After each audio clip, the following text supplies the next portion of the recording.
స్వామివారికి సమర్పించేటువంటి ఆభరణాలు బంగారు ఆభరణాలు రామదాసు గారు తయారు చేయించినటువంటిది. అది పచ్చల పతకం. ఆ పచ్చల పతకాన్ని రాముడికి సమర్పిస్తారు. అది చేసింది ఎవరు? రామదాసు గారు. ఆయన అంటారు, భరతునకు చేయిస్తి పచ్చల పతకము రామచంద్ర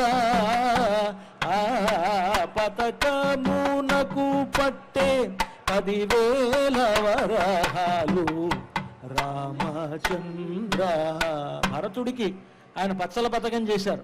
మరి ఇక్కడ రాముడికి సమర్పిస్తున్నారే అంటే రాముడిలోనే కలిసి భరతుడు ఉన్నట్ట. ఎలాగంటే ఇక్కడ ఉండేటువంటి రాముడికి శంఖ చక్రాలు ఉంటాయి కదా, ఆ శంఖ చక్రాల్లో శంఖమే భరతుడంటే కనుక రాముడిలోనే కలిసి ఉన్నటువంటి ఆ శంఖ రూపుడైనటువంటి భరతునికి రాముడికి సమర్పిస్తే అది కూడా కలుస్తుంది కదా.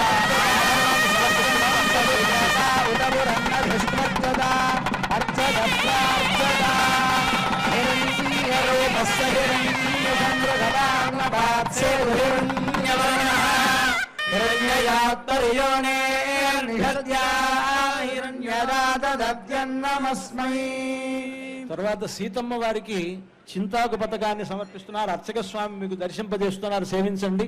రామదాసు గారు చేసినటువంటి చింతాకు పతకం, దీనికి కూడా 10,000 వరహాలు అయిందిట ఆ రోజుల్లో.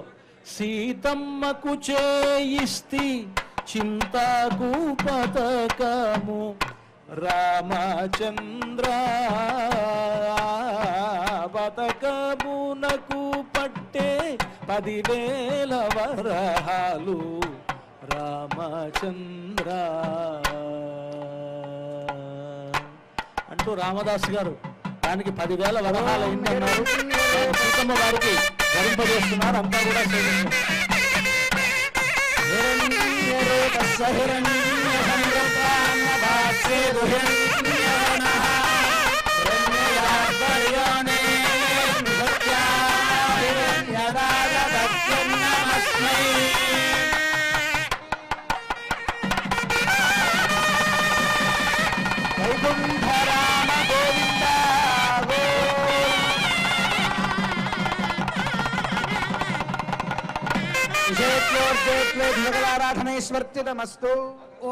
సీతారాములతో పాటు ఎల్లప్పుడూ రాముడితో ఉండవలసిన వాడు లక్ష్మణస్వామి.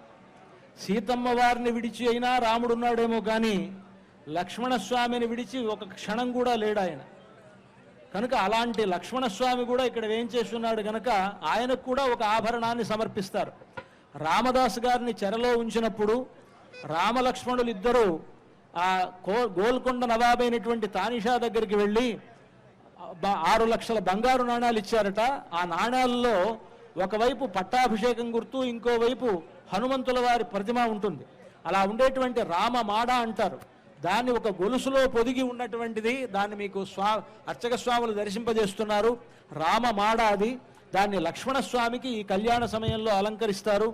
చక్కగా సేవించండి. రామలక్ష్మణులు నేరుగా రామదాసుని విడిపించడానికి ఇచ్చినటువంటి ఒక నాణ్యం అది. ఇది మనకు లక్ష్మణస్వామి మెడలో అలంకరింపబడుతూ ఉన్నది. అంతా సేవించండి. జయ బోలో రామానుజ స్వామి మహారాజుకి.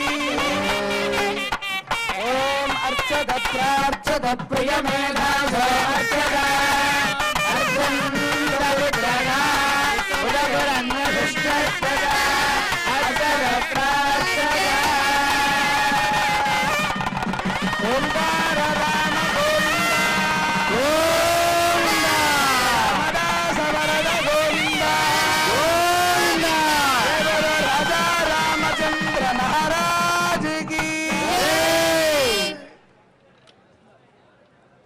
ఇషేత్వోర్జే